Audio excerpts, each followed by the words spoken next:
Good morning, everyone. Good morning.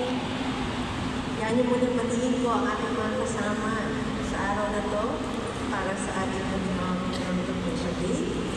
Special day na to. Kasama natin ang ating Assistant Division Superintendent, Dr. Galileo Go, Education Program Supervisor in Mathematics, Ma'am Rowena Mariaga, School Principal 2, Langkaan 2 National High School, Principal Rhea Bunan,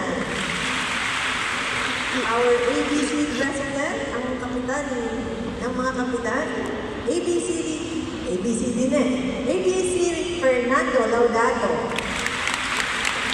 Of course, ang ating katulong at sumusuporta ang ating SPTA President and Officers headed by President Ellen Labrador. Sa ating guest speaker, Engineer Gilbert Dariado, Engineer 2 ng DPWH, ang ating Langkaan 2 National High School Alumni Association President, Jenry Federizo, CFA, and of course, ang founder ng ating Messiya Youth Symphony, ang aming pinagmamalaki, former CHO Community Health Doctor natin sa Dasmariñas, Dr. Ryan Encabo.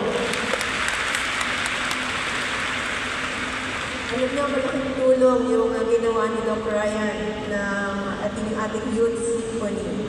Alam niyo, yung mga kasali sa mga brass band natin, sa mga symphony, sa mga...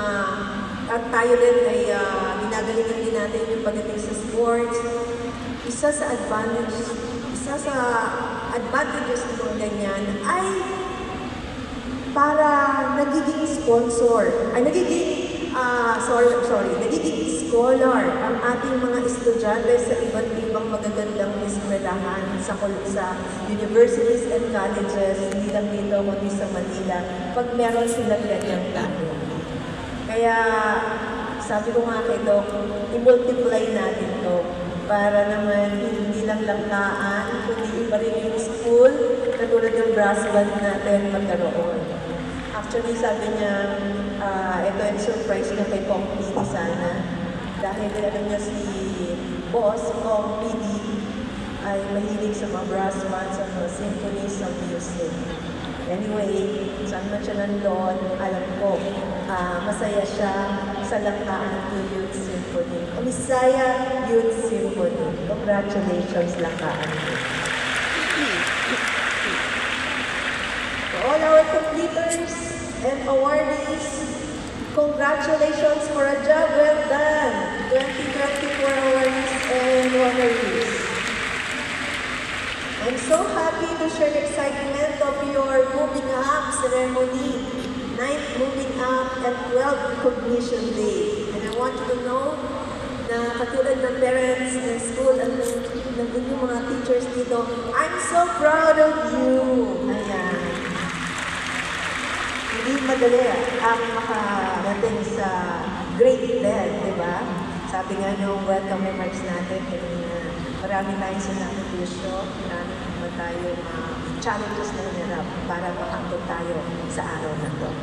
Well, like kasi sabi sa mga graduation, sa mga moving up, sa recognition, isa sa naging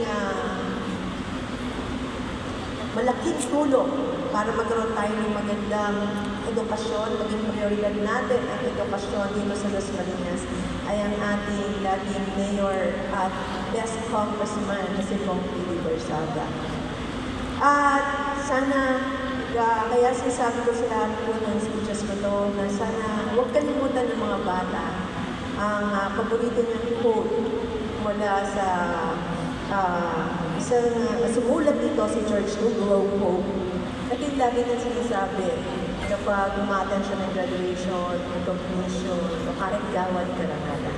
Please remember this, awardees and completers. It says, learning is the best of all wealth. It is easy to carry. Thieves cannot steal it. Tyrants cannot seize it. Neither fire nor water can destroy it. And far from decreasing, it decreases by giving. Diba? So, huwag niyong makalimutan na it is the best. It is the best of all wealth. Education is the key to success. That's why I know all your parents here are in school. They work really hard. They are doing their best para lang mapag-aral kayo, para maibigay sa inyo yung magandang kinabukasan, para matupad nyo yung inyong pangarap sa buhay. Katulad ng city government, gusto rin namin makatulong para matupad yung pangarap nyo. Noong una, nakikita namin, kinukuha namin yung data sa graduation ng Peter, madami. Mga siguro 10,000, 12,000. Pagdating ng grade 6, or grade 6, nagiging 9,000 na lang. Pagdating ng grade 10, nagiging 8,000 na lang. At pagdating ng senior high, nagiging almost 6,000 na lang. Diba? So, lalo na pagdating ng college, lalo nagiging less. So, nawawala yung purpose natin para maging matagumpay ang kabataan na sa Pilipinas. Dapat kasi makapagtapos ng pag-aaral. Kaya tayo ay tumutulong, nagkaroon tayo ng Libreng Baker Program para lahat ng bata ay makapasok ng libre. Tinutulungan natin ang ating division office para magkaroon tayo ng mga additional schools